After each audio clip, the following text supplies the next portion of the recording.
O que eu vou apresentar aqui para vocês é um resultado parcial de um estudo que eu venho empreendendo há algum tempo. O prazo que nós temos para apresentar a coisa aqui é bastante curto, e eu vou deixar aqui para vocês, depois da palestra, deixar aqui na Hebraica uma pequena documentação auxiliar que ficará à disposição. Acho que para quem quiser cópias pode e deve pedir. Eu trouxe esses vários livros porque tem uma citaçãozinha de cada um que a gente vai ler, e alguns cuja leitura eu vou recomendar fortemente. Se o ponto de partida dessa investigação parecer muito remoto, quer dizer, para falar de algo que está acontecendo no século XX, eu tiver que remontar até o século XVI, vocês não fiquem impacientes, não, é porque a coisa é realmente complicada. Toda a situação mundial que nós assistimos tem raízes muito profundas na história do Ocidente, e essas raízes não são fáceis de rastrear. A norma que foi seguida neste estudo foi a do bom e velho Spinoza, que dizia: não rir nem chorar, mas compreender. Então, há fenômenos que são demasiado graves e demasiado assustadores para que nós nos permitamos o luxo de ter perante eles reações emocionais, mesmo de indignação. Quando as coisas são muito graves, aí mesmo é que a gente tem que ficar de cabeça fria e botar o nosso cérebro para funcionar, nos baseando também numa outra máxima, esta de Goethe, que dizia: é urgente ter paciência. Entendeu? O problema é complicado, nós não vamos conseguir entendê-lo se estivermos com pressa, se estivermos nervosos, se tivermos já assim, vamos dizer, opiniões feitas, opiniões prontas, que só vão nos atrapalhar a intelecção do processo. O ponto de partida desta investigação foi, há muitos anos, algo que eu li do filósofo alemão Heidegger, Martin Heidegger. Era uma teoria que ele apresentava sobre as origens do totalitarismo. Ele dizia que a origem remota do totalitarismo estava na entrada da modernidade, quando, com René Descartes, a filosofia proclama a possibilidade que o indivíduo humano tem de chegar a um conhecimento de validade universal a partir tão só do exame de si mesmo e de uma espécie de introspecção. Este é o princípio básico do racionalismo, quer dizer que se o sujeito conhecer 2 ou 3 premissas universais, ele pode deduzir, tirar da sua própria cabeça a totalidade do sistema das ciências. E dizia Martin Heidegger que se existe esta possibilidade do indivíduo humano ter por si mesmo uma visão tão abrangente, tão segura da realidade, então está suposto que o indivíduo detentor deste conhecimento deve ser também o detentor da autoridade sobre o mundo. Ele raciocina que não pode haver o totalitarismo sem a ideia de um controle total da sociedade e do processo histórico, e essa ideia, por sua vez, também não poderia existir, segundo ele, sem um conhecimento total e abrangente da realidade. Então, a pretensão de conhecimento desse novo tipo de indivíduo que emerge com a ciência moderna estaria aí a raiz do totalitarismo. Eu vou ler um trechinho para vocês de um livro majestoso, um estudo magistral sobre isso, de um autor chamado Alain Renaud. O livro chama-se A Era do Indivíduo. Ele escreve um pouco, às vezes, com aquele estilo um pouco pesado e tortuoso que é tão característico dos filósofos franceses, mas vale a pena. Ele diz: em toda uma tradição que, partindo de Heidegger, conduz tanto a Hannah Arendt quanto a Claude Lefort, o fenômeno totalitário vê-se interpretado através da sua relação com o reino da subjetividade, segundo um raciocínio não desprovido de sedução. O totalitarismo define-se, com toda evidência, como a tentativa de uma política de dominação total. Ora, tal projeto não pode ser concebido senão lá onde o campo sócio-histórico é representado como suscetível de ser integralmente controlado por um poder que o tornasse transparente e que racionalizasse todos os seus aspectos e que logo se tornasse o seu senhor e possuidor. O senhor e possuidor é uma expressão de Descartes, é o homem como senhor e possuidor da totalidade da natureza. Nesse sentido, o fantasma da dominação total não seria senão o último e o mais monstruoso rosto da promoção moderna cartesiana da subjetividade. Muito bem, essa é a teoria de Heidegger, né? Do totalitarismo. Prosseguindo neste raciocínio, Heidegger diz que com o racionalismo moderno, então, se no mesmo instante que se inaugura o sonho ou a ambição de uma ciência universal capaz de dominar, portanto, o processo histórico e controlar totalmente a vida social, no mesmo instante aparece então o princípio da racionalização da sociedade moderna. Para a racionalização aqui se referia a Max Weber, que colocando toda a sociedade, vamos dizer, a serviço de um processo industrial cientificamente organizado, elimina então, vamos dizer, as ligações dos indivíduos com as suas respectivas comunidades de origem, ou seja, ela desacultura milhões de pessoas. Por exemplo, no começo da Revolução Industrial,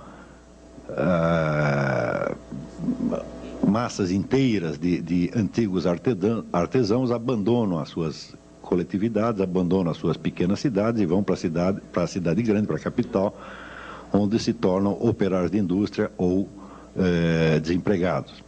Então, criando uma multidão de pessoas desarraigadas, que já não tem mais aquela identidade cultural originária, aquela ligação pessoal que tinham com as suas comunidades de origem e que agora são como se fossem átomos soltos no anonimato da sociedade industrial. Então, estes dois processos que Heidegger menciona, primeiro esse vamos dizer, a ideia do controle total da mente humana sobre a realidade e a ideia do desarraigamento, aí estariam, vamos dizer, duas fontes, então, do totalitarismo moderno. Por um lado, pela ambição, vamos dizer, do controle total e, por outro lado, pela desumanização causada, vamos dizer, por esse rolo compressor da sociedade moderna que esmaga as pequenas comunidades, as culturas tradicionais, e instaura em lugar deles a máquina anônima e impessoal da sociedade industrial.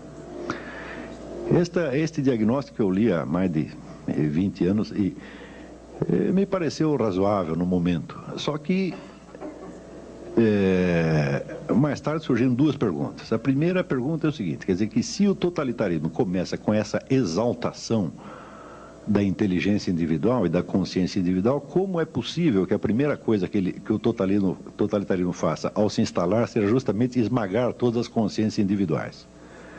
Na verdade, se alguma consciência individual tem o primado num regime totalitário, só pode ser a consciência individual do governante e a todas as outras é negado, então, um privilégio similar de conhecer a realidade tão bem quanto ele acha que conhece. De modo que, se alguma consciência individual chegou a ser, vamos dizer, exaltada e dignificada durante os regimes totalitários, certamente foi a de Hitler, de Stalin e assim por diante, Mao Tse-tung, mas não certamente a das demais pessoas que viviam sob o seu domínio. E a segunda pergunta é, como é que, se Heidegger conhecia tão bem o espírito do totalitarismo, as suas causas, etc., como é que ele arrumou uma carteirinha do Partido Nazista? Me parecia um pouco inconsistente a coisa, né? Então,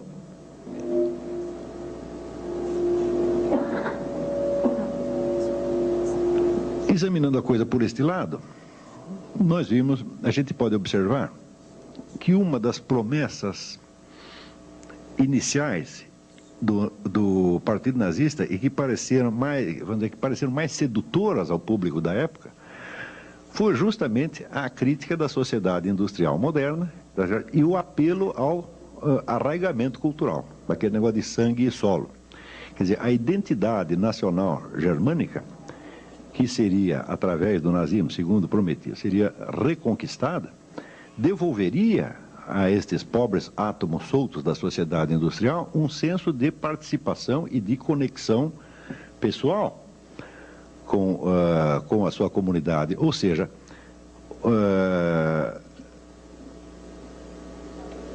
voltaria a restaurar um senso dentro da distinção de sociedade e comunidade. Quer dizer, o nazismo prometia uma restauração do senso de comunidade, tá certo? Sobretudo através, vamos dizer, da ligação com os símbolos nacionais, com o culto da raça, esse negócio todo. E isso pareceu ao público, então, bastante atraente durante algum tempo.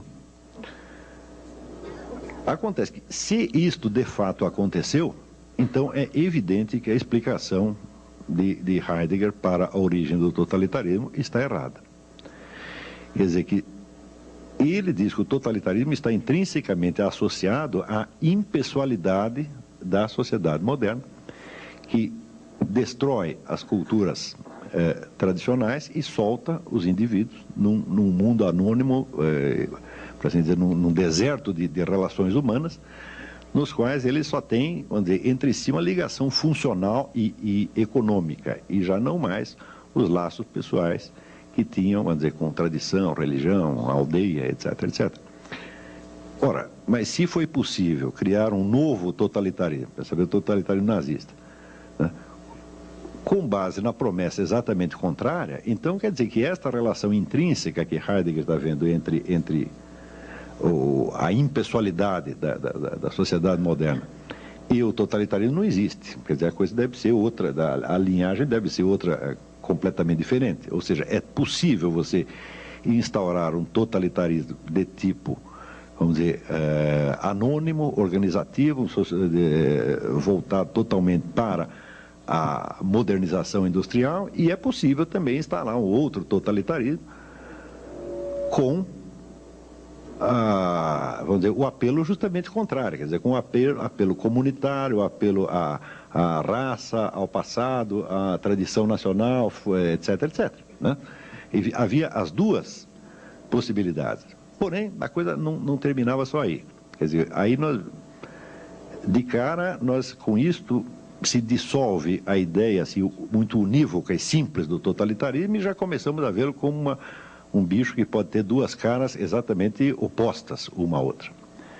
Porém, essas duas caras também não eram unívocas, porque no totalitarismo comunista, embora ele fosse de tipo cosmopolita, quer dizer, embora fosse se apresentasse como um movimento ainda mais modernizante e ainda mais racionalizante até do que o capitalismo, ele também, de algum modo, cultivava o senso de comunidade, tá certo? Através exatamente da participação no partido. Quer dizer, o partido se tornava, vamos dizer, um novo elo de solidariedade entre as pessoas, né?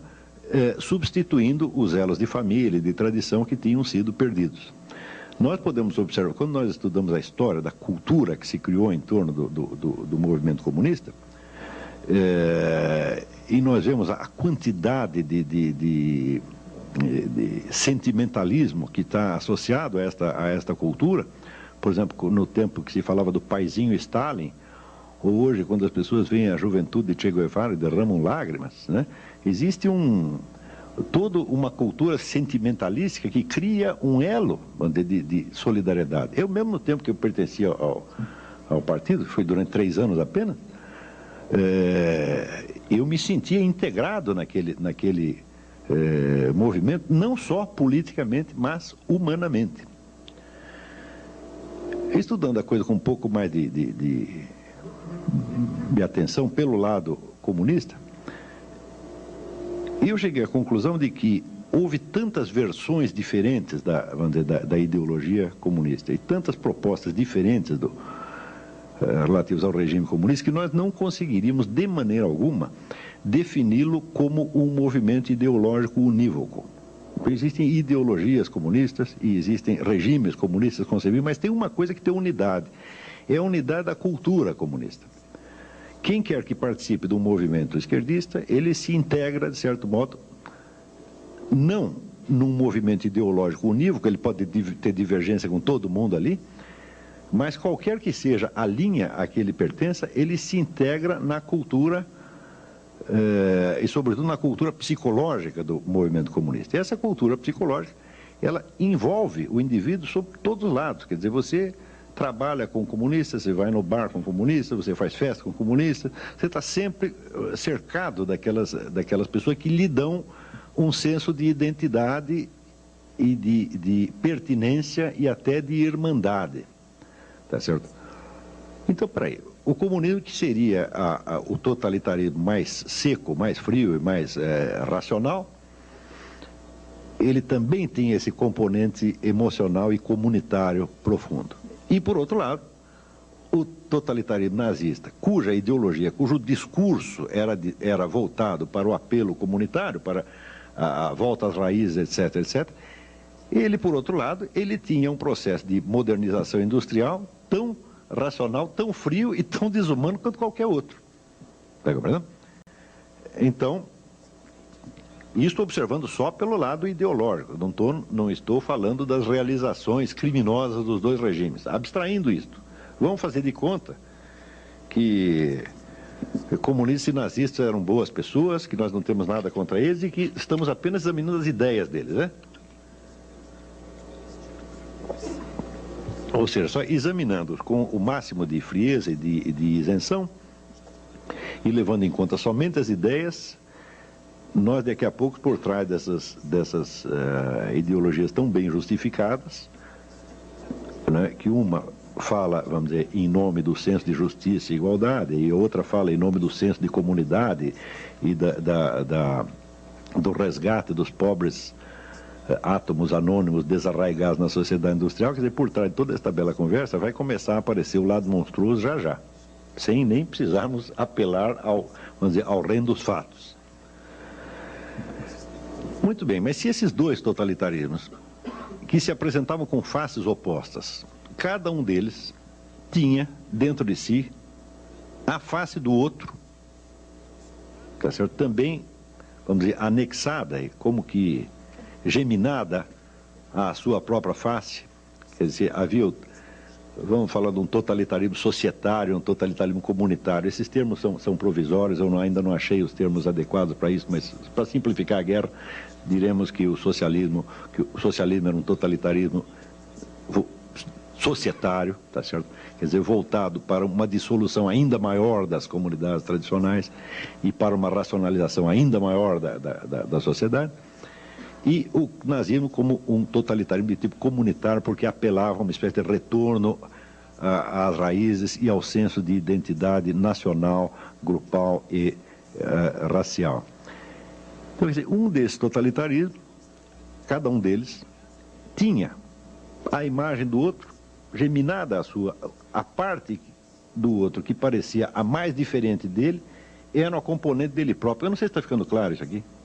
Está entendendo? Se houver qualquer dúvida, vocês me param, porque esse negócio é confuso mesmo, tá, né? Não, eu estou há anos fazendo o melhor que eu posso para ver se eu consigo achar, quer dizer, as pistas direitinho, consiga mapear esta coisa, dizer o que está acontecendo, afinal de contas, o que é isso, né? E naturalmente todos nós podemos errar, e às vezes a massa de informações que tem nisso é tão grande que eu mesmo acabo me atrapalhando. Então, isso vamos dizer, esta observação de que os dois totalitarismos, eles eram opostos na sua ideologia. Ideologia quer dizer um discurso pretextual. O que eu chamo de ideologia sempre é isso, né? A ideologia nunca diz o que você vai fazer. Ele diz em nome do que ele quer que você pense que ele está agindo. Não é isso? Essa talvez seja a melhor definição de ideologia. É um discurso pretextual, né? Então, se pegamos, vamos dizer, um partido qualquer, ele sempre terá dois programas. Tem um programa interno que é para a sua orientação, tá certo? Quer dizer, o que ele vai fazer realmente, a sua estratégia, etc, etc. E tem o discurso de autojustificação ideológica, que é o que ele quer que os outros pensem que ele está fazendo, mas que às vezes não é exatamente o que está fazendo.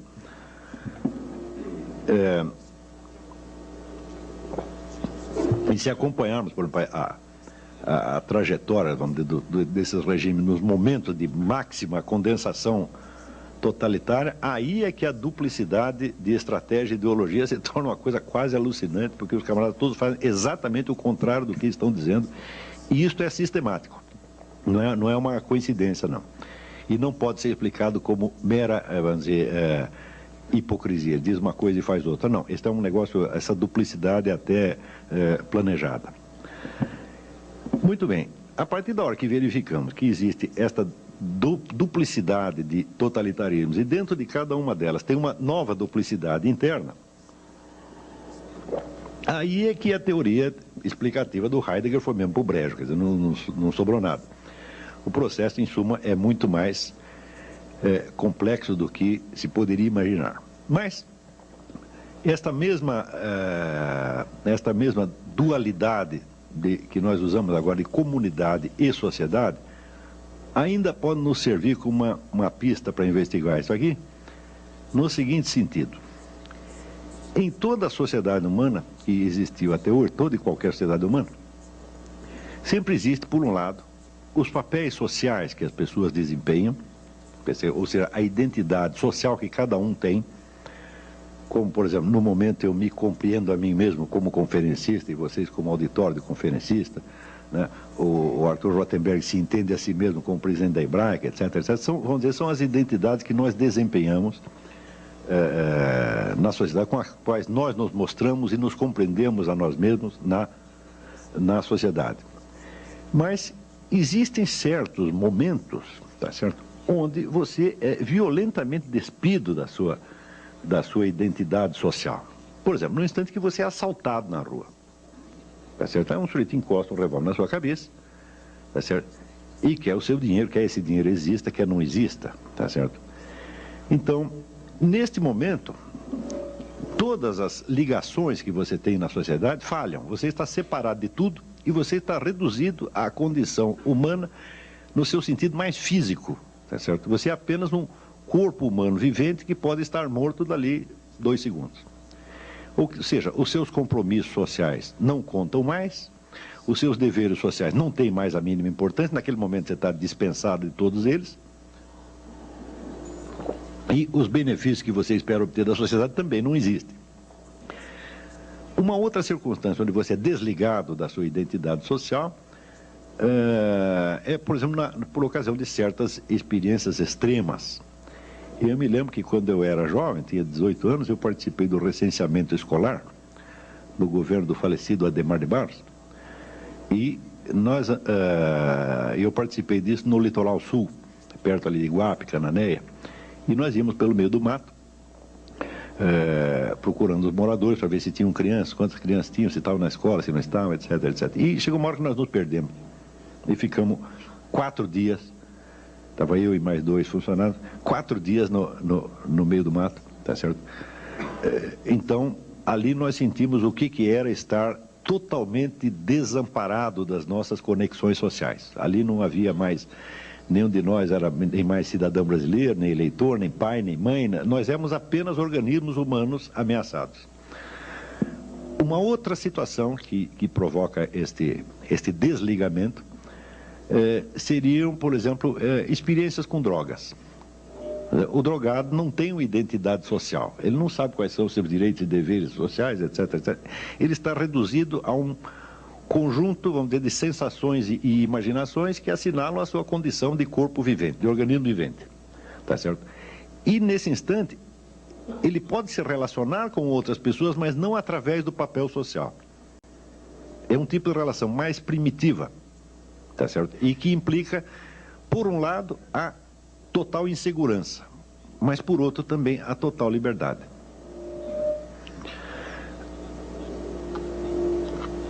Muitas sociedades antigas compreendiam que o ser humano não pode viver permanentemente ligado à sua identidade social, mas que essa tem que ser, de vez em quando, dissolvida e o indivíduo tem que ser jogado em certas experiências mais radicais que o levem, para usar a expressão da Clarice Lispector, perto do coração selvagem da vida. Tá certo? Todo mundo tem uma necessidade, O ser humano tem uma necessidade profunda de vez em quando, se despir da sua identidade social e voltar a uma experiência mais direta e mais primitiva. Ora,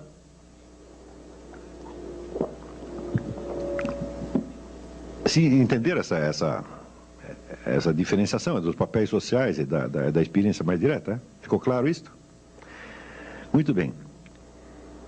Todos os movimentos totalitários, sem exceção, conseguiram colocar massas de pessoas trabalhando por um tipo de organização social mais centralizada, mais controladora e, de certo modo, até mais racional, mais unificada, utilizando justamente este tipo de experiências que despiam a pessoa da sua identidade social e entregavam vamos dizer, a uma certa vivência mais brutal, mais direta e mais primitiva, e imediatamente vestiam nele uma outra identidade, agora já conforme aos planos do Partido Comunista Nazista, etc, etc. Eu vou ler aqui para vocês um outro paragrafinho. Isso aqui é de um clássico da sociologia, Karl Mannheim. E o trabalho se chama Estratégia do Grupo Nazista. Eu não sei se esse livro ainda existe em circulação, é uma edição já bastante antiga. Chama-se Diagnóstico do Nosso Tempo. Alguém conhece? Nunca leram isso? Estou ficando velho mesmo. Então, nas bibliotecas deve ter, mas deveria ser reeditado. Então, diz Karl Mannheim, Hitler inventou um novo método a que se pode dar o nome de estratégia do grupo nazista. O ponto capital da estratégia psicológica de Hitler é jamais encarar o indivíduo como pessoa, mas sempre como membro de um grupo social. O que Hitler faz por instinto está de acordo com o descobrimento da moderna sociologia, ou seja, de que o homem é mais facilmente influenciado através dos vínculos do grupo. E o que é mais importante ainda, as reações dele variam conforme o grupo particular a que pertence. O homem porta-se diferentemente na família, no clube, no exército, em seus negócios ou como um cidadão em geral. Cada grupo aparentemente possui suas próprias tradições, proibições e formas de expressão peculiares e, enquanto as conserva intacto, apoia e orienta o comportamento de seus membros. Hitler sabe instintivamente que, enquanto as pessoas se sentem abrigadas em seus próprios grupos sociais, ficam imunes à influência dele. O artifício da estratégia de Hitler, portanto, consiste em romper a resistência do espírito individual por meio da desorganização dos grupos aos quais esse indivíduo pertence. Essa desorganização tem de ser rápida e violenta simultaneamente. Mesmo assim, porém, o seu efeito só será duradouro se conseguir formar imediatamente novos grupos que fomentem o gênero de comportamento aprovado pelo partido. Então, assim, há duas fases principais na estratégia do grupo de Hitler: a decomposição dos grupos tradicionais da sociedade civilizada e uma rápida reconstrução baseada em um padrão de grupos inteiramente novo. Ou seja, o indivíduo é induzido, assim, por um processo muito rápido, a se desligar ou da família, da igreja, do seu grupo local, etc, etc. Então, naquele momento, ele está entregue, vamos dizer, àqueles medos mais primitivos que justamente eu experimentei, por exemplo, quando estava perdido no meio do mato. Você não tendo os vínculos grupais, você não sente a proteção. Então, automaticamente, você sai buscando, quer dizer, uma nova identidade, e daí aparece o sujeito com a carteirinha do partido e diz: olha aqui, meu filho, você paga aqui a mensalidade do partido, está resolvido o seu problema. Isso aqui, evidentemente, não é uma propriedade particular de Hitler. Muitos movimentos de massa fazem a mesma coisa, e nós observamos isso diariamente na nossa própria sociedade, nós vemos isso acontecendo. Mas este jogo, vamos dizer, do indivíduo no seu isolamento, devolvido, vamos dizer, ao terror primitivo, tá certo? Por um lado. E, por outro lado, o indivíduo integrado no grupo e disciplinado segundo o grupo, aí também existe uma certa ambiguidade. Porque a integração no grupo subentende também a disciplina e a obediência, portanto, pode ser o veículo da opressão. E, por outro lado, a independência do indivíduo jogado no meio do mato e isolado dos seus vínculos grupais, pode significar, por um lado, o terror do isolamento e, por outro lado, também a liberdade. Com esses elementos psicológicos, todos os movimentos de massa sempre jogaram. É por isso que você entende que eles podem, por um lado, te prometer a liberdade no instante mesmo em que te submetem a uma disciplina ainda mais pesada do que aquela que você tinha antes. Quer dizer, você quer se libertar, por exemplo, você quer se libertar do seu pai? Eu digo, bom, agora vamos botar um comissário político nas suas costas e você vai ver o que é bom para tosse. Tá certo? Se liberta da família, cai dentro do Partido Comunista, Partido Nazista, uma coisa assim, onde certamente vão te oprimir muito mais. Então, existe esse jogo, na verdade, quádruplo. Quer dizer, o isolamento como terror e como liberdade. E a ligação como proteção e como opressão. Ora, o fato é que dos dois grandes movimentos totalitários do século XX, o comunismo e o nazismo, cada um deles, em função do seu modo de articular estes quatro polos, tinha certas limitações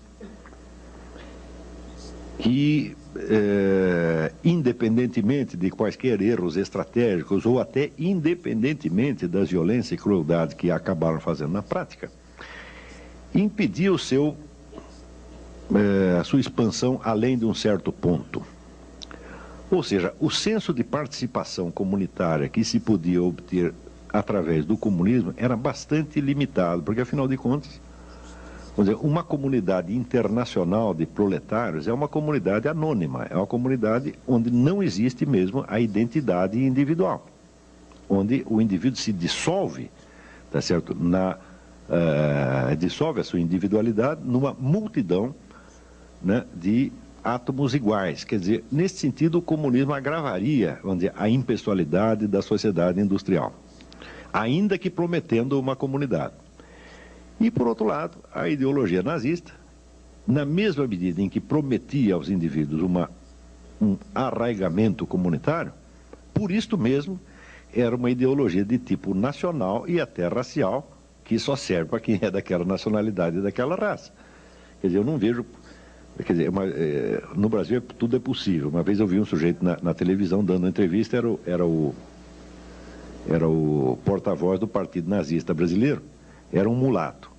Eu não sei como é que ele conseguiu, mas eu não estou falando de brasileiro, estou falando de pessoas racionais.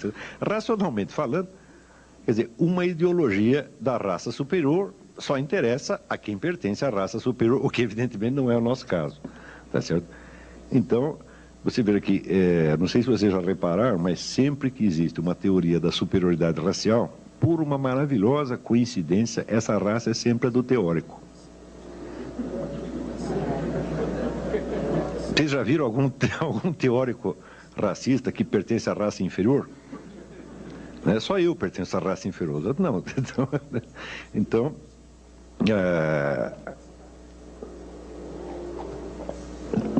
onde quer que você veja uma pretensão de superioridade racial, e nós a vimos, por exemplo, não só no caso nazista, mas nós vemos hoje, certo teórico do movimento black americano, eu lendo esses camaradas, né, eu vejo como é fácil, né, você argumentar nesse sentido, desde que você esteja assegurado que o resultado da sua pesquisa científica será provar que o superior é você. Porque se você tiver com uma suspeita, bom, eu vou investigar esse negócio, vai que eu provo que existe superioridade racial e eu caí justamente na inferior, eu não vou prosseguir essa pesquisa, não sou besta. Então, por ser uma ideologia de tipo nacional e racista, é evidente que o interesse dela para outras nações só poderia ser, essa ideologia só poderia ser vendida para outras nações na base da fraude. Quer dizer, cada nova nação que os nazistas faziam aliança, vai ter que provar que eles pertencem à raça superior também. Quer dizer, o italiano é ariano de algum modo, os árabes também vão ser um pouco arianos e assim por diante. Quer dizer, é um trabalho retórica, uma retórica muito tortuosa demais, tá certo? Então nós não podemos conceber, por exemplo, algo como uma internacional nazista. Vai chegar um ponto em que você só provoca antagonismo, tá certo? Então, no total, uma dessas ideologias não oferecia um arraigamento cultural suficiente e a outra oferecia até um arraigamento cultural, mas só para aqueles que tiveram, né, a felicidade de nascer na raça superior. E é justamente aí que, a partir da década de 30, começa a surgir na cabeça de alguns intelectuais muçulmanos que haviam estudado na Europa e que tinham lido essa coisa toda, e tinham lido até Heidegger, Jean-Paul Sartre, essa coisa toda, começa a surgir a ideia de que o Islã tinha a solução para este problema. Então,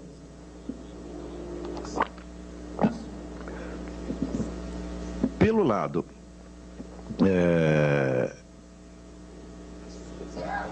econômico, o Islã tem a sua própria estratégia econômica, vamos dizer, que não é bem de uma economia socialista, é de uma economia que resguarda, vamos dizer, a propriedade privada, mas no qual você tem tantos instrumentos, tá certo, de controle, não somente na mão do Estado, mas você tem tantos instrumentos religiosos de controle, que praticamente, se pode dizer que toda a vida econômica da comunidade estará sob o controle daqueles que tiverem a autoridade religiosa.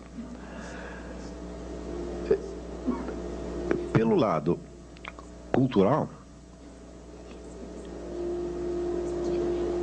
o traço mais característico é que o Islã não é somente uma religião no sentido em que, digamos, o cristianismo é uma religião. O Islã é uma cultura inteira, cuja unidade é preservada de qualquer modo, onde quer que o Islã meta as suas patas. Como é que se faz isto? Quando o indivíduo se converte ao Islã, se você for numa mesquita e diz, olha, eu quero entrar aí, quero ser desse negócio aí, eles vão dizer, olha, só tem são 5 pilares, você tem que fazer isso, mais isso, mais isso, mais isso, mais isso. Você diz, são simples assim, então eu quero também. Só que daí, no dia seguinte, você diz, olha, mas tem mais uma outra norma aqui. E depois tem outra, e depois tem outra, e depois tem outra.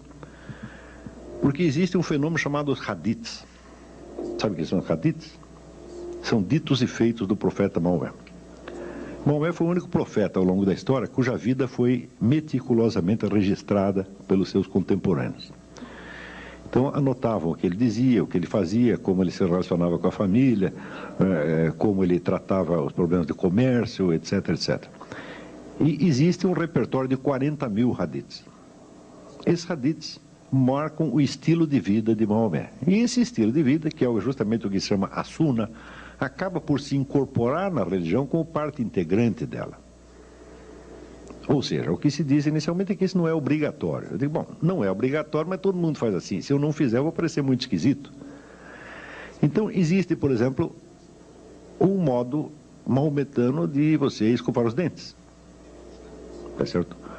Existe um modo maometano de comer, um modo maometano de vestir, um modo maometano de ir ao banheiro, um modo maometano de fazer visitas. Em suma, existe uma receita baseada no estilo de Maomé para cada ação humana. Não há nenhuma situação humana para a qual não tenha uma fórmula. Como o processo da revelação corânica levou 28 anos, desde o primeiro versículo que Maomé recebe do arcanjo Gabriel até o final, onde ele recebe o último versículo, reúne a população e diz, hoje eu completei aqui a vossa religião. Como se passaram 28 anos, calcula-se que o indivíduo, para absorver a totalidade dessas regras e se tornar realmente um muçulmano, precisaria de 28 anos. Tá certo? E mesmo assim ainda vai falhar.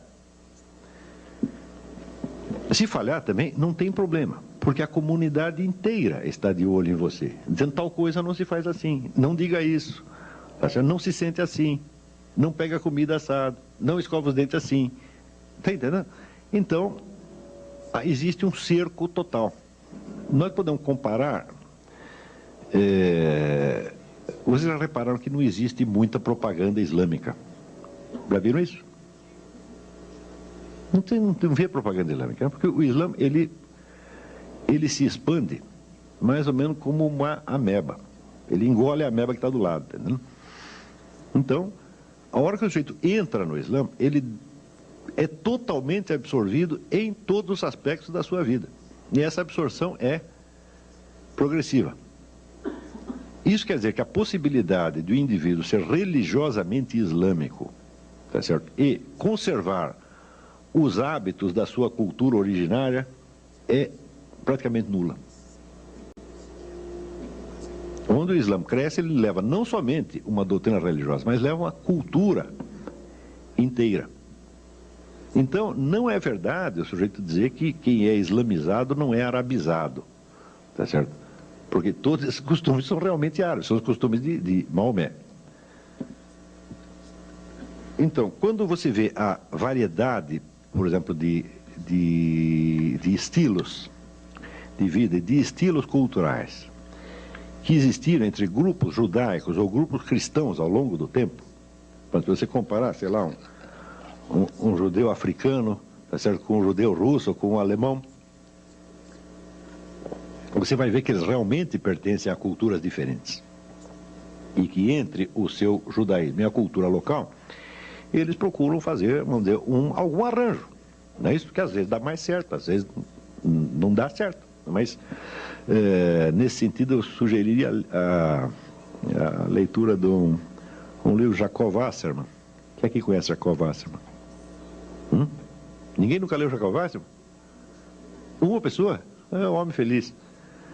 O Jacob Wasserman é o Dostoiévski do século XX, dos maiores romancistas da humanidade. E ele escreveu, além dos romances, escreveu um livro que chama O Meu Caminho como Judeu e como Alemão. E ele vai investigando esse paralelismo da condição de judeu e de alemão até chegar a um ponto que você olha, isso aqui é inseparável, nós não temos mais como nos separar da nossa germanidade, né? Bom, mas isso é porque nasceu lá. Se tivesse nascido na Rússia, seria outro negócio. Isso para o muçulmano não pode acontecer. Se o muçulmano esteja onde estiver, ele participará mais intensamente da cultura islâmica do que da cultura local. E, em geral, naquilo que essa cultura local não coincida com os valores islâmicos, ele a condenará, tá certo, de maneira bastante rigorosa e se absterá de participar dela, tá certo, em todos os seus detalhes. Isso quer dizer que o senso de participação comunitária que o Islã dá aos seus membros é não apenas intenso e profundo, mas é total. Quer dizer, a adesão ao Islã é imediatamente uma nova identidade comunitária. E é, ao mesmo tempo, a participação numa estratégia mundial. Então,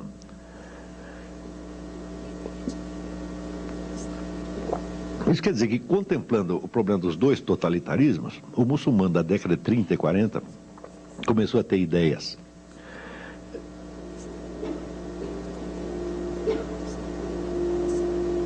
Algumas dessas ideias, evidentemente, eram de origem ocidental mesmo, tirado do próprio Heidegger. Heidegger foi muito lido entre os líderes islâmicos. Eu lhes recomendo uma outra leitura, que é a autobiografia intelectual de Seyyed Hossein Nasr. Seyyed Hossein Nasr é um grande filósofo iraniano, ele foi ministro da cultura do Irã no tempo do Reza Pahlavi.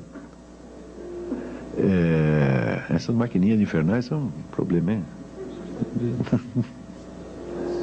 Então, ele foi ministro da cultura no tempo do Reza Pahlavi e ele conta ali a educação que ele teve nos anos 30 no Irã. Então, ali por aí você tem a ideia do que um rapaz de família rica e culta poderia ter acesso naqueles anos. Toda a cultura europeia da época era transparente para eles sabiam tudo. Quer dizer, nas casas das pessoas ricas ali de Teherã, eram assiduamente frequentados por representantes do existencialismo, do marxismo, etc, etc. Tudo que tinha de bom e de melhor na Europa aparecia lá, eles não estavam de maneira alguma desligados. Então eles tinham isso e ainda tinham todo o aporte tradicional islâmico. Então o Seyyid Hossein Nasr diz que ele cresceu ouvindo as tias deles recitarem poesia tradicional persa, né? Ele mesmo aprendendo a recitar o Corão de cor desde pequeno e, ao mesmo tempo, ele tinha acesso, vamos dizer, à cultura europeia em todas as suas versões. Quer dizer, a liderança intelectual comunista da época frequentava também a casa daquele pessoal e tal. O pessoal ligado ao existencialismo, até existencialismo cristão, tal como Gabriel Marcel, também era totalmente conhecido ali. Então eles tiveram uma espécie de mostruário da cultura mundial, na qual ao mesmo tempo não tinham nenhuma participação ativa. Quer dizer, eles estavam vendo tudo e não estavam participando ativamente. Eles tiveram muito tempo para pensar nisso aí. Então, a ideia de que o totalitarismo islâmico pudesse resolver os enigmas, resolver as contradições dos dois totalitarismos anteriores, aparece também pelo fato de que que agentes dos dois regimes totalitários tiveram uma atuação intensa em todo o mundo islâmico, já desde antes da guerra e até hoje. Então, você vê, existe, por exemplo, um depoimento de um sujeito que foi chefe do serviço de inteligência romeno, chama-se Ion Mihai Pacepa. Não sei se você sabe, mas a União Soviética, nas operações dela no terceiro mundo, ela não jamais a KGB agia diretamente. A KGB agia diretamente na Europa e nos Estados Unidos. Para os países do terceiro mundo, ela usava os serviços secretos dos países satélites que eram treinados especificamente para isso. E esse Pacepa, ele diz nada menos que o seguinte, ele diz, olha, Yasser Arafat foi meu discípulo. Eu que dei toda a formação ideológica dele, eu garanto para você que ele é um marxista-leninista de primeiríssima ordem. Ele foi treinado como militante do partido. Isso para você ter ideia da profundidade da penetração comunista. Quanto à penetração nazista, nós podemos dar dois exemplos. Um é bastante conhecido, um era o grande mufti de Jerusalém, que ainda durante a guerra fez uma viagem a Berlim, sendo recebido pelo Führer e dando uma entrevista no rádio, fazendo um discurso no rádio de Berlim, solicitando ao Führer que tivesse a gentileza de estender a tal da solução final aos judeus de Jerusalém, porque eles estavam sendo discriminados, coitado, não podia ficar assim, né? Quer dizer, por que dar aquilo só aos da Europa, né? Então, você vê que este indivíduo é tido até hoje no mundo islâmico como uma espécie de santo. É um líder religioso que ficou na memória popular e que é idolatrado até hoje. Um outro que é do mesmo teor é Khairallah Tulfa, que era tio de Saddam Hussein. Khairallah Tulfa é um indivíduo que, na década de 40, tentou um golpe nazista. Ele tem livros publicados, sobrou pelo menos um, tá certo? Na qual a sua defesa do nazismo é explícita, tá certo? E ele tenta um golpe de tipo nazista e se dá mal. Este foi o sujeito que criou Saddam Hussein. O Saddam ficou órfão, foi criado por esse camarada. Esse era o tio e guru dele. Então isso aí são só exemplos soltos. Aqui nesta documentação aqui tem mais alguns, para vocês terem ideia da profundidade da penetração, tanto dos intelectuais europeus lá, quanto da penetração dos serviços de inteligência nazistas e soviéticos, tá certo? Então isso quer dizer que esses muçulmanos, eles tiveram a ocasião de assistir tudo isso como se fosse numa televisão, tá vendo? E aperfeiçoar com essa experiência as suas ideias sobre o que seria um regime islâmico. O problema do regime islâmico é um verdadeiro abacaxi, porque tudo na sociedade islâmica é regrado pelo Corão. Se você lê o Corão, que é um livro relativamente pequeno, umas 280 páginas, você verá que ele tem regulamentos sobre os hábitos diários, sobre a vida em família, etc. Ele contém todo um código civil. Esse código civil é ainda completado pelos hadith, quer dizer, pelos exemplos de Maomé. Então você tem talvez ali o código civil mais meticuloso do universo, tá certo? Porém, não tem um código do direito político. Não diz uma palavra sobre o que deve ser o regime político. Graças a este fenômeno é que surgiu este problema de xiitas e sunitas. Porque enquanto Maomé esteve vivo, então, de certo modo, ele condensava na pessoa dele os vários aspectos da sociedade e da liderança islâmica. Ele era ao mesmo tempo um líder religioso, um líder militar, era o guru da população, ele era ministro de todas as pastas e assim por diante. Então, ele era o fator de unidade do regime entre aspas, islâmico. Não havia regime nenhum, o regime era ele.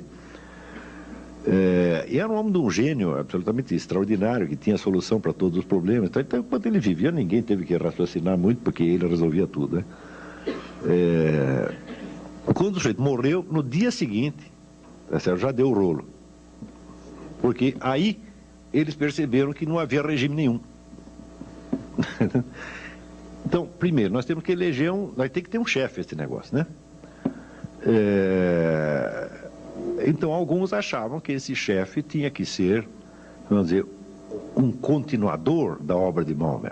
Portanto, alguém investido também da missão profética e dotado do carisma profético. E outros disseram, não, de jeito nenhum, o único profeta que teve é esse. Ele disse que ele era o selo da profecia, então acabou, não tem mais profeta agora. Então tem que ter apenas um governante civil, tá certo? E o guiamento espiritual da comunidade deve caber à própria comunidade nos seus, vamos dizer, representantes mais eruditos e mais ilustres, que formariam o que se chama Uma. Uma é a comunidade, mas não a comunidade no sentido de todo mundo. A Uma é a comunidade de todo mundo que pensa e que está interessado no assunto, né? Então, esta entidade informal, a Uma, é que seria o guiamento espiritual da comunidade. E outros acharam, não, nós temos que ter aqui um profeta, e escolheram, evidentemente, o genro de Maomé, Ali, que era, de fato, espiritualmente, o homem mais notável da comunidade. Não só espiritualmente, mas intelectualmente, sobre um monte, era um tipo muito especial, né? Agora, acharam que ele era ainda mais especial do que era, porque acharam que havia realmente nele o carisma da profecia. Então, é uma espécie de continuador do profeta. Então, é isso que é a distinção entre sunita e xiita. Sunna quer dizer os costumes, e os costumes não é nada mais do que a coleção dos hadiths, quer dizer, a coleção daquilo que foi copiado, foi anotado da vida de Maomé e que serve como modelo para a conduta de gerações e gerações de muçulmanos. E xiita não quer dizer nada mais do que Shia, quer dizer os companheiros, que são os companheiros de Ali, aqueles que ficaram fiéis a ele, que eram a minoria. E entre os xiitas, então surge a ideia de que a profecia prossegue ao longo dos tempos, tá certo? Então a subsistência da comunidade depende de haver um líder carismático a cada nova geração. Isso que se chama justamente o imam. Imam é um nome que... Imam quer dizer duas coisas. Quer dizer, em primeiro lugar, o imam é o sujeito que chefia a prece, ou que conduz a prece. Não sei se vocês já viram prece muçulmana. Fica um bando de gente alinhada aqui. Tem um sujeito na frente que ele diz a prece em voz alta e os outros aqui repetem ou ecoam. Ele conduz a prece de algum modo. Então, evidentemente, cada mesquita tem um imam, e se juntar dois muçulmanos para rezar numa casa, um deles vai ter que ser o imam. Mas também a mesma palavra é usada num sentido já mais ampliado para querer dizer o grande guia espiritual do mundo xiita.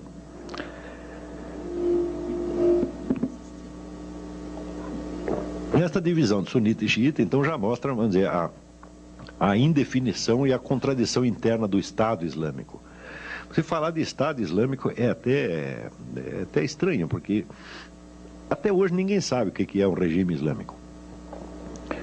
Durante muito tempo ficou assim, e esta indefinição fez com que ao longo do tempo se consolidasse uma noção muito peculiar do que é a legitimidade de um governo. evidentemente, toda a teoria do Estado subentende o que seria o critério de legitimidade do governante. No mundo islâmico, o governo legítimo, a critério do governo legítimo é o seguinte: o governo legítimo é aquele que existe. A partir da hora que ele cessou de existir, nós descobrimos que ele não era legítimo, ou que deixou de ser. Porque o governo expressa, então, a vontade de Deus. Se o sujeito ainda é governante, é porque Deus quer que ele esteja lá. Se ele deixou de ser, é porque Deus o tirou de lá, então perdeu a legitimidade.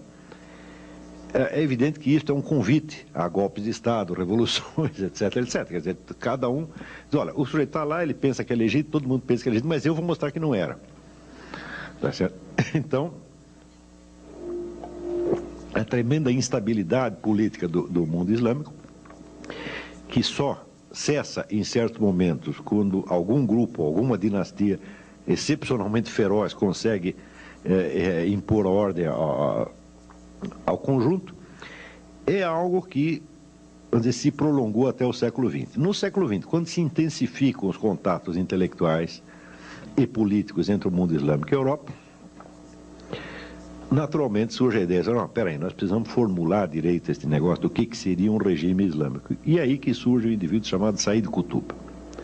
Said Qutb era um revolucionário egípcio que escreveu um comentário ao Corão em 30 volumes, chamado A Sombra do Corão. Né? Isso aí, para mim, foi um ato falho freudiano, porque se fosse coisa boa, seria a luz do Corão, não a sombra. Não é isso? Então, acho que ele de fato se enganou. Então, o que ele faz é uma interpretação politizada do Corão, versículo por versículo. Ele faz uma espécie de teologia da libertação islâmica. E este foi o fundador, depois, da entidade que se chamou a Fraternidade Islâmica, tá certo? Que é, vamos dizer, a entidade que dá um senso, vamos dizer, de unidade à militância islâmica em todo o mundo. É evidente que uma obra em 30 volumes eu não vou poder resumi-la nem em 30 linhas, muito menos em 30 palavras. Então, não vou resumir, eu vou só dar um exemplo. Por este exemplo, vocês já pegam a índole da doutrina. Said Qutb pega as sentenças do Corão, tá certo? E as interpreta baseado no pressuposto, islamicamente inteiramente aceitável e até obrigatório, de que as sentenças de Deus têm uma validade absoluta.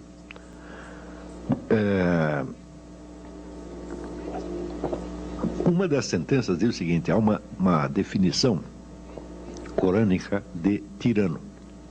A definição é a seguinte: tirano é aquele que proíbe o que Deus permite ou permite o que Deus proíbe. É boa a definição, é ótimo, não é isso? Se você entender, vamos dizer, a palavra Deus no sentido que se deve entender, que é, vamos dizer, aquilo que é o fundamento mesmo da ordem da realidade, não é isso? Então, vamos dizer, o tirano é o sujeito que ele quer, vamos dizer, tornar possível aquilo que na realidade é impossível. Ele quer tornar impossível uma coisa que já era perfeitamente possível, não é isso? Então, a definição não é ruim, não. Mas vejamos como Said Qutb a aplica. Ele diz: muito bem. Se, então, a única lei válida é a lei que Deus enunciou, que leis válidas existem? Então ele raciocina de acordo com uma ideia da corânica também, que é a ideia do povo do livro. Tá certo? Por exemplo, os judeus são um povo do livro. Por quê? Porque eles têm um livro sagrado que lhes foi dado por Deus. Os cristãos também, e assim por diante. Tem uma série de povos do livro. O povo do livro recebeu uma mensagem divina. Então, de certo modo, é um povo obediente a Deus. Porém, de acordo com a tradição islâmica, todos esses livros que foram recebidos pelos povos do livro foram copidescados e falseados por uma sucessão, tá certo, de editores bem ou mal intencionados. Então, só sobrou um livro confiável, que é exatamente o Corão. Olha, você tem essa tal de Torá, o negócio é bom, foi Deus, tá, mas vocês mexeram tanto nisso que você não sabe mais o que é, o que não é. Então, eu vou resolver o seu problema. Toma lá o Corão, tá certo, que é a última edição, tá certo, fiel e estável. Né? Você lê e diz: mas não parece. né? Não parece, mas é. Não parece porque a sua está alterada. Essa aqui é que está inalterada. Então, se é assim, bom, a conclusão é que somente os regimes que são baseados exatamente na lei corânica é que são legítimos. Os outros são todos tirânicos. Todos, sem exceção. E, ora, lutar contra a tirania faz parte do jihad. Jihad, o pessoal entende que é guerra santa, não é. Jihad é esforço, é ascetismo, quer dizer, faz parte do aperfeiçoamento do sujeito na prática da lei islâmica. Ele tem que fazer um esforço. E a luta contra a tirania, tal como entende Said Qutb, a luta contra a tirania faz parte do jihad, portanto faz parte das obrigações islâmicas. É uma daquelas milhares de obrigações que vem depois das 5. Né? Começa com 5 e termina com 40.005. Quando chega na 30ª, 90ª, etc., tem o jihad. Resultado, todo e qualquer cidadão islâmico que esteja vivendo num país sob regime não islâmico tem a obrigação de lutar para derrubar o seu governo.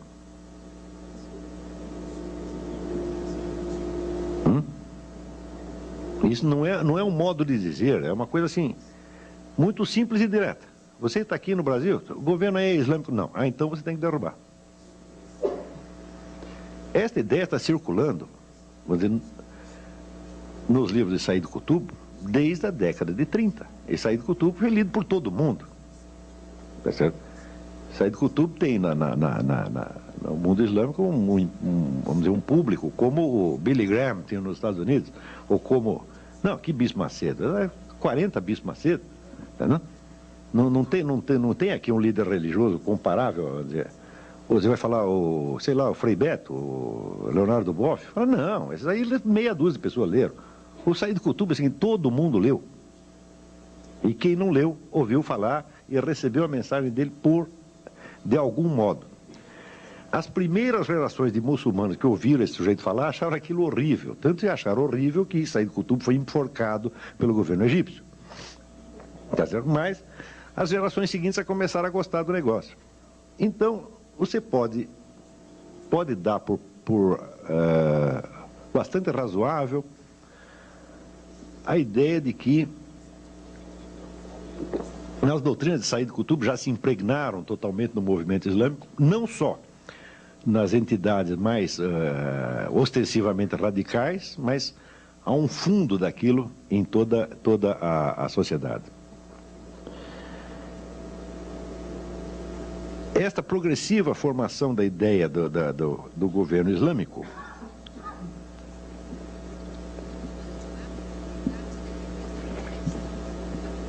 chega, vamos dizer, a uma espécie de perfeição mais modernamente, nas últimas décadas, quando se forma a ideia de que o Islã, por ter uma mensagem divina, tá certo? Ele é o complemento espiritual natural da revolução socialista no mundo. Então, primeiro tem que haver a revolução socialista, a qual, porém, lamentavelmente, deixará o homem desarraigado da comunidade e desligado do sentido último da vida. Porque a revolução socialista é toda feita em função de pretextos meramente econômicos, a justiça meramente econômica, uma coisa assim. Ele diz, tudo isso é muito bom, mas é evidente que nem só de pão vive o homem, tá certo? Então, o Islã é a cereja do bolo socialista.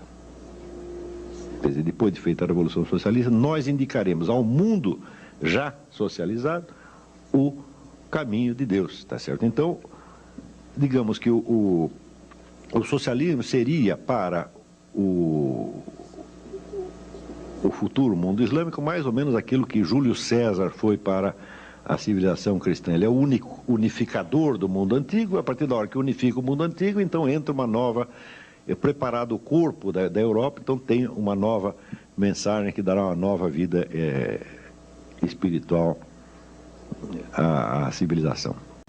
Isto aqui, a ideia de socialismo mais espiritualidade islâmica, isto já ganhou o mundo islâmico. Não há um sujeito lá que não tenha essa ideia na cabeça.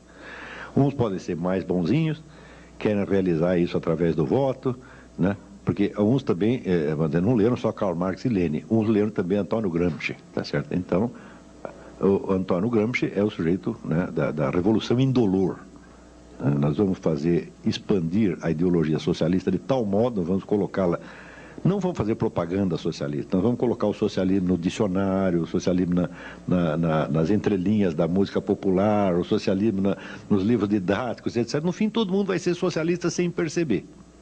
Quando todos forem socialistas sem perceber, tá certo? Daí passaremos para o socialismo assim, num passe de mágica, sem necessidade de nenhum trauma. Então, existem também os islâmicos gramscianos.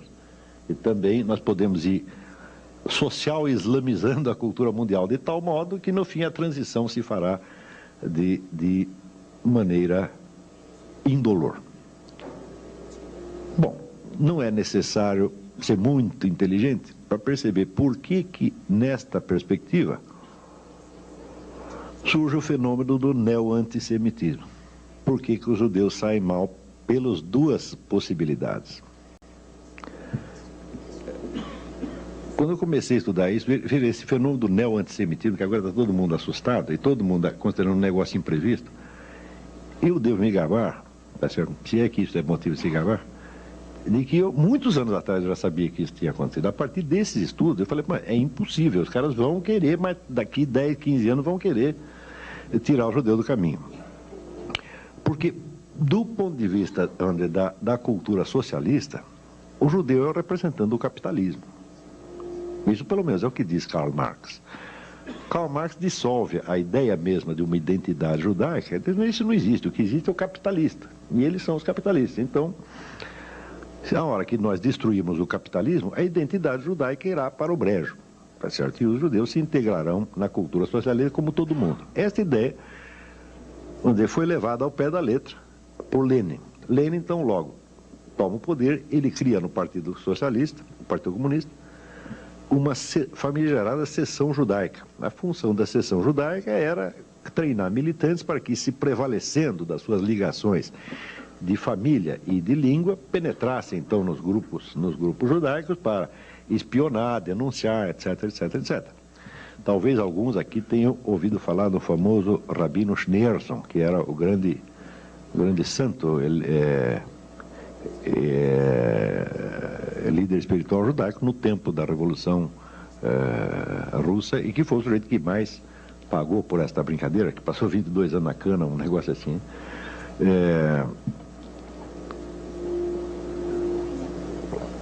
E, naturalmente, vamos dizer, pelo outro lado,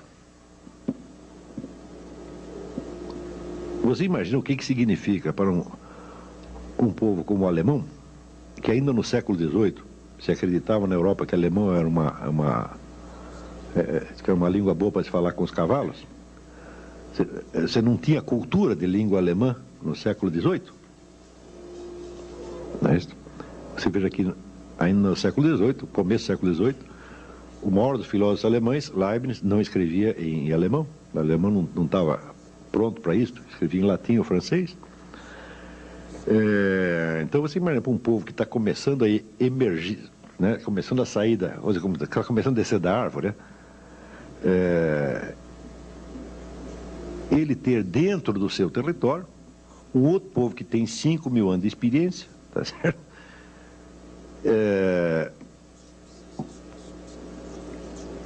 E que é, pela sua simples presença, a prova da inferioridade da população local. É horrível isso, dói no cotovelo, que é uma coisa medonha, né? Então, não precisamos nem especular outros motivos pelos quais surge o antissemitismo alemão. Quer dizer, um povo antigo, organizado, culto, capaz, que tem, vamos dizer, a coisa mais básica para o sucesso na vida, que é o capital cultural herdado. Não tem nada que ajude você, tanto na vida quanto você já recebeu isso de casa, tá entendendo? O alemão não tinha isso, tá? Então basta isso para... Claro que houve outros motivos, mas este já é um motivo suficiente. O judeu era, de certo modo, pela sua simples presença, um antídoto à ideia de uma identidade racial germânica. Eu digo, mas que raio de identidade racial vai ter essa cultura? Assim, metade dos escritores e os cientistas, são tudo judeus. Tem identidade racial nenhuma, isso é uma balela. Né?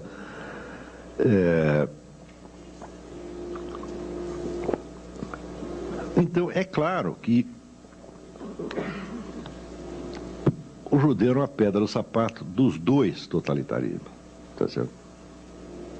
Então, como esses dois já tiveram a sua chance no mundo, e embora o comunismo ainda seja, de algum modo, uma coisa atraente para muitas pessoas, pelo menos filosoficamente ou intelectualmente, é uma ideia em decomposição, tá certo? Se bem que uma ideia está intelectualmente desmoralizada, não quer dizer que politicamente ela esteja enfraquecida, mas intelectualmente está acabado. E o nazismo também já foi liquidado na guerra. Então é evidente que ao puxar para si a herança desses dois totalitarismos e trabalhá-los à sua maneira, o movimento islâmico, vamos dizer, com os seus novos aliados, que são remanescentes de movimentos comunistas e nazistas. Você não pode esquecer que em Nova York, naquelas passeatas que teve logo depois do 11 de setembro, passeatas pacifistas, estava ali o pessoal comunista e black, tudo de mão dada com o David Duke, que era o homem do partido nazista, quer dizer, juntaram todos, tá certo? Então, não é de estranhar que, absorvendo esta herança, ele criasse também este movimento, o qual também tem que ser estudado sob outros aspectos, que depois mais tarde nos debates a gente entra, mas eu para esta conferência peguei só por este aspecto.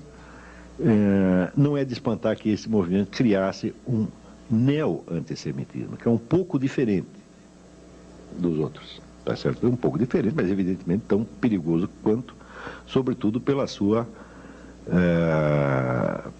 abrangência.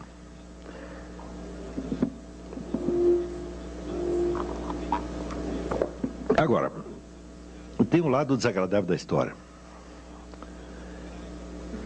É que, ao longo de toda a formação desses movimentos ideológicos modernos, tá certo?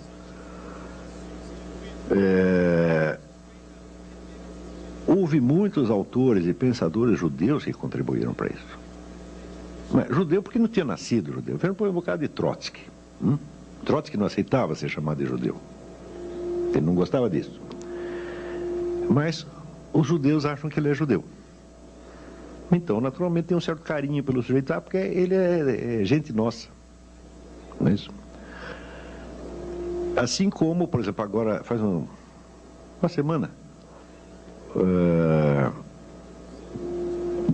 no Congresso de Israel, alguns deputados pediram que o governo israelense fosse processado e punido pelo Tribunal Penal Internacional. É um caso estranho de você pedir, vamos dizer, uma intervenção estrangeira no seu próprio país. Quer dizer, você pega a soberania e diz, olha, aqui não é mais soberano não, tira esse sujeito aí, quem manda agora é o Tribunal Penal Internacional. E 2 desses deputados eram de origem árabe, mas tem um monte que não eram, tá certo? É evidente que a primeira vez que o Tribunal Penal Internacional tirar um governante de dentro do seu país, o seu país não existe mais como nação soberana. Me parece uma coisa bastante óbvia. A soberania significa justamente não poder ser julgado a não ser pelo seu próprio povo. Aí se tem uma entidade estrangeira que tem mais poder do que o seu governo, acabou a soberania. Então, 2 deputados, um grupo de deputados pede lá a soberania nacional. Naturalmente, esses deputados também dizem, mas eles são judeus, eles são gente nossa, nós temos que carregá-los no colo. Né? Eu digo, esse é um problema. No dia da passeata anti-Bush, lá tinha um monte de judeus fazendo passeata, junto com o pessoal black, não é isso? Que é aquele que, tipo Louis Farrakhan, né? E também com David Duke. Mas quando chega em casa, o que pensa? A mãe dele, a avó dele, a tia dele, diz, não, ele também é judeu, ele é gente nossa. Entendeu? Então fica carregando toda essa gente no colo, e você sabe como é que essa história termina. Não é isso? Então, vamos dizer, para terminar esta parte, Eu gostaria de fazer um lembrete que talvez não soe tem muito agradável, mas veja, o povo que protege os seus próprios traidores, ele paga duas vezes. Ele paga pela traição que sofre e paga porque ele leva a culpa da traição. Tá certo? E isto já aconteceu com os judeus muitas vezes ao longo da história. Então, na hora que surge, por exemplo, a noção de... vocês já ouviram a expressão judeu ortodoxo? Assim como tem o católico praticante. Não é isso? Ora, o que é um judeu ortodoxo? É um sujeito que cumpre todos os mandamentos, mas ninguém cumpre todos os mandamentos. Todos nós somos humanos e imperfeitos. Antigamente, quando um judeu não cumpria alguns mandamentos, ele esperava que os outros rezassem por ele e desse tudo certo, não era assim? Não havia esta noção de um judeu ortodoxo e um não ortodoxo. Não havia esta divisão no corpo da igreja, no corpo da identidade judaica, como não havia uma divisão similar no corpo da igreja católica. A hora que você aceita que existem judeus ortodoxos e não ortodoxos, significa que você meteu na sua cabeça que existe uma identidade judaica alheia à tradição judaica como tal. E essa identidade simplesmente não existe. Isso quer dizer que, se você pensar a comunidade judaica só como comunidade cultural, ela não existe. Porque essa tem características diferentes em cada cultura. Tem a cultura russa, a cultura alemã, africana, brasileira, etc, etc, etc. Mas, ou seja, ou existe um vínculo com uma tradição e existe alguma lealdade que é necessário ter, tá certo? Para com as origens da comunidade, ou então ela não existe mais. Do mesmo modo seria o que é o católico não praticante. Antigamente não havia católico praticante, tinha os católicos mais, digamos, bem comportados e mal comportados, mas não todos igualmente católicos. O sujeito que nunca ia na Idade Média, o sujeito que nunca ia na missa, nunca confessava, nunca comungava, tá certo? Mas tinha sido batizado, ele era tão católico quanto os outros. Não se dizia, tinha o praticante e o não praticante. Na hora que você aceita que existe o ortodoxo e o não ortodoxo, ou o praticante e o não praticante, você está cortando no corpo da sua identidade comunitária e você está correndo perigo a partir desse momento. O perigo pode levar uma década, 2 décadas, 1 século, 10 séculos para aparecer, mas algum dia te pegam, tá certo? E quando pegam, não é brincadeira? Então,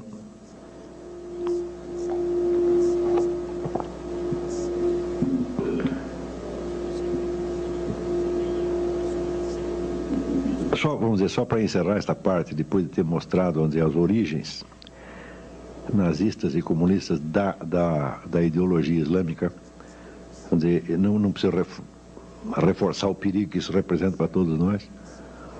Eu digo, bom, nós não podemos determinar o que os muçulmanos vão fazer, tá certo? Mas nós podemos saber o que nós vamos fazer. E eu sei que não é da minha conta, nunca se deve dar conselho para ninguém, tá certo? Mas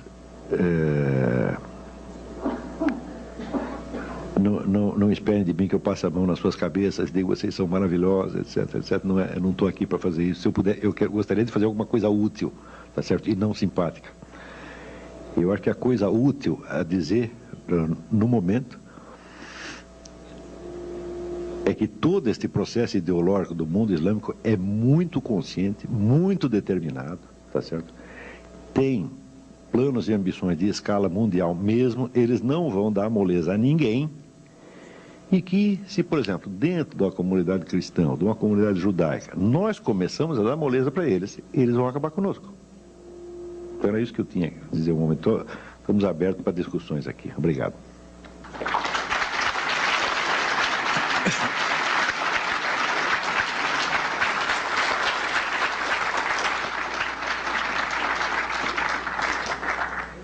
Olá, eu tenho já algumas questões que chegaram aqui.